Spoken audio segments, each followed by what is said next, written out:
Let's talk about my pet peeves on dates, particularly with men, because I have a lot of very specific pet peeves that men tend to do that I actually think are really easy fixes and common sense to me, but maybe not common sense to everyone. So I made a list.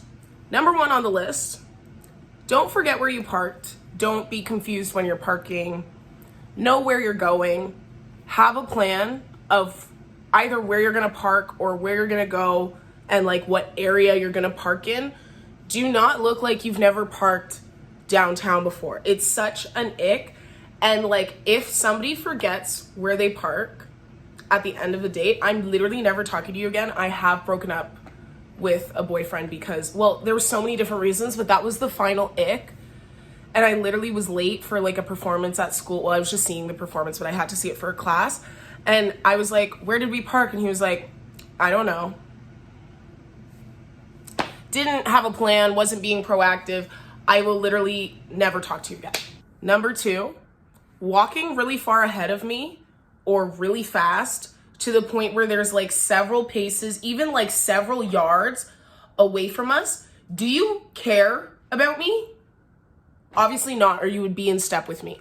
That seems like such common sense, but some guys will like walk like a speed race, and that's just such a clue like, hey, you really don't, like if you're in a parking garage or it's like late at night, like women are not always comfortable in these spaces. But even in general, like just as a common courtesy, genderless common courtesy, walk in step with someone if you care about them.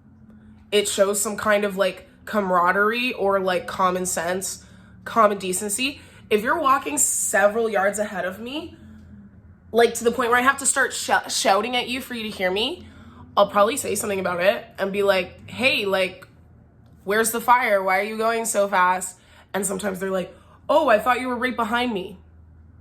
I'm like 20, 30 feet behind you, sir, and you didn't even notice that? What is wrong with you? Like, you're just showing carelessness and obliviousness, which is like really unattractive in my opinion. And I don't think it's that hard. And it's not like, yes, there's like the street side of the street rule, which is like be on the closest side to the street when you're on the sidewalk. But if you can't get that together, at least be walking at the pace of your date. It's like such an easy thing to do, but so many people don't do it. Number three, don't complain about the restaurant the whole time.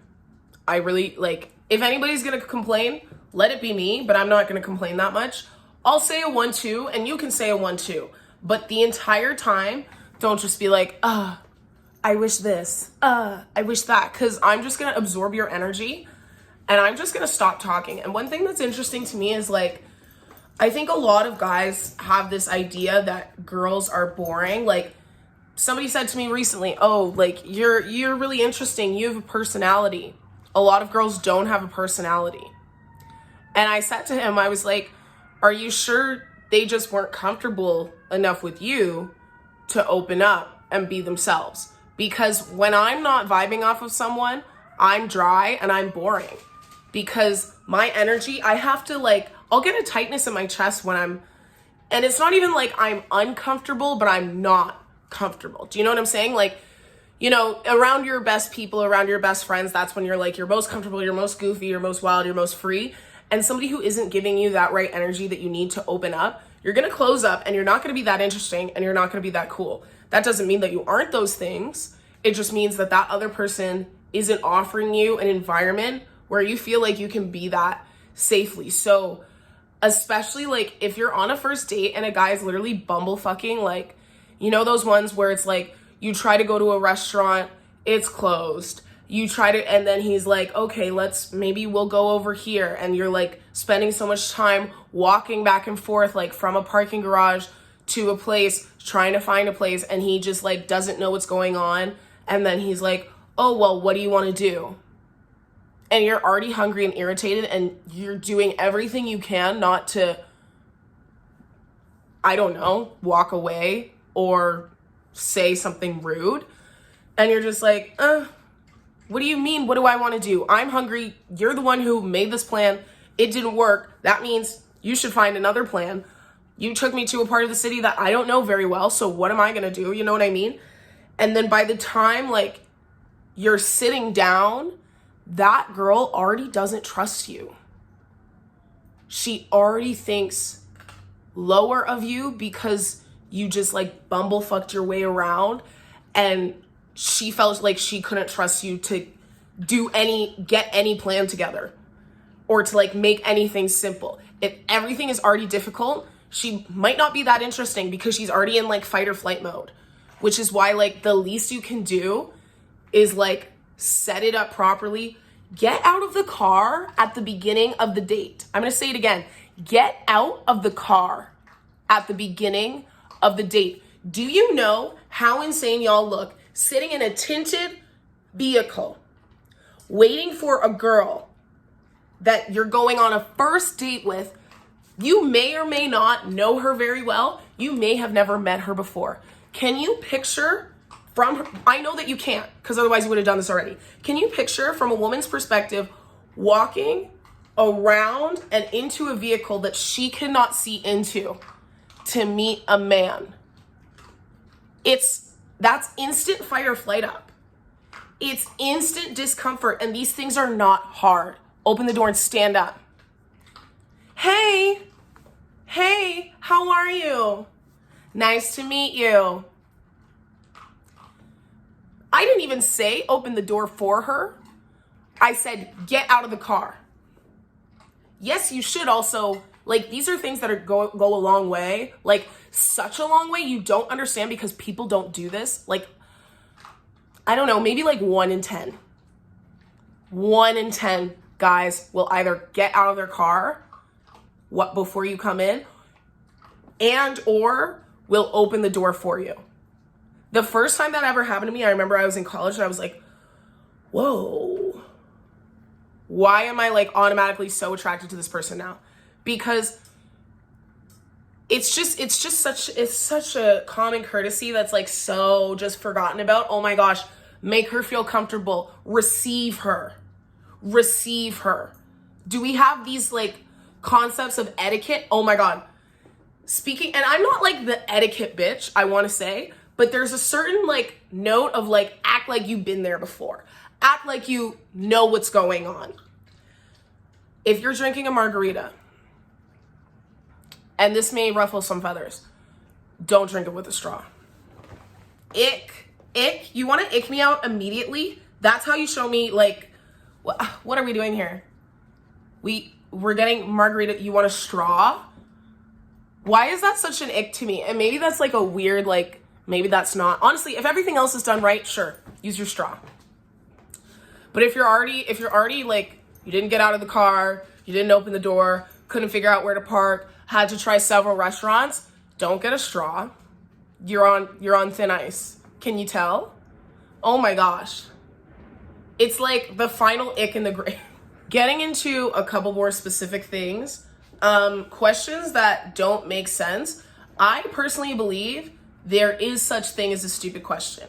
Here are some stupid questions that like every once in a while, maybe you can get away with one of these, but when I can tell that your question asking process to get to know somebody that you don't know is like pretty whack and misinformed, it puts me off you, because I hate like interview questions. Like, I went out with this guy and he literally was asking me like literally the most annoying basic questions. Do you like amusement parks? Do you like concerts? And he would phrase it like, would you happen to like live music? Yes. And this is what I'm saying. I'll be boring when I'm bored, right? I will be. And that's what I think a lot of guys don't realize about girls. If you think that a girl's boring, you're boring. Because if I'm bored, depending on my mood, every once in a while, I might try to entertain myself, but I'm not going to work for it. You know what I mean? If I'm not being met in the middle, I'm not going to sprint to the 75% line to meet you there, because I don't care. I'm already bored, so I'm going to be boring. You ask me a stupid question, I'm going to give you a dry, stupid answer. Do you like live music? Yeah. And I'll look you in the eye and make it awkward, because I do that for fun. You know what I'm saying? Do you like movies? And I literally said, no. And he was like, what? And I was like, I'm kidding. And he was like, oh. Date is over. Like, date is over. You should try to initiate a conversation that can bring out things other than bullet points and facts. Don't ask, like, and if somebody's a dancer, like, I'm so tired of the question, like, okay, what's your favorite song to dance to? Or like one guy was like, so what is hip hop? When you say you teach hip hop dance, like, what does that entail? And I was like, have you seen a hip hop dance before? And he was like, yeah. And I was like, it's that. I teach them how to do hip hop moves. It's like I'm banging my head against the wall. I need to be interested or I'm going to be so dull and dry because I cannot be bothered with these same like ridiculous questions. Or, so tell me about yourself. Bruv. At least watch Love Island to get a couple like better ideas. Like I can't. And they think that they're slaying. Like they're like, what? I don't know. This is a good question. I want to know about you. That's not the way to get to know me is not to bore me. It's not to bore me to death and ask me the most like basic, be interesting. Please, be creative. Just be, I don't know, thoughtful and curious in like non-surface level ways. And don't like have these like pre-existing questions in your head that you have to ask in a certain way. Try to like listen to somebody and bounce off of them. That's how you get to know. You should be able to, if you're really paying attention to someone in a conversation, the right questions will come to you because you're paying attention to the in between the lines. I think Violet is like playing with her toy and it's kicking my stand and that's why the camera is shaking, sorry. But like when I'm talking to someone and listening to them, I'm asking questions as they go that are bouncing off of what they just said in a way that aligns with their story and their world of how they're telling it. Violet, I need you to stop hitting the leg.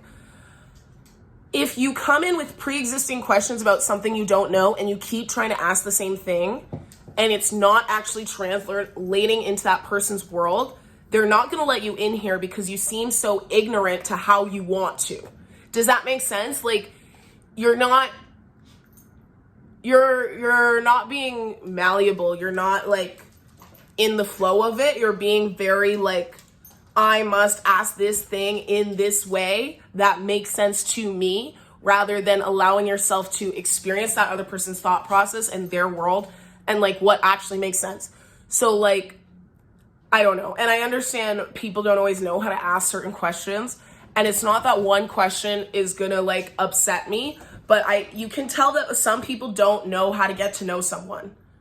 And they don't know how to be thoughtful and like let conversations unfold. It's like a 1A, 1B, 1C, 2A.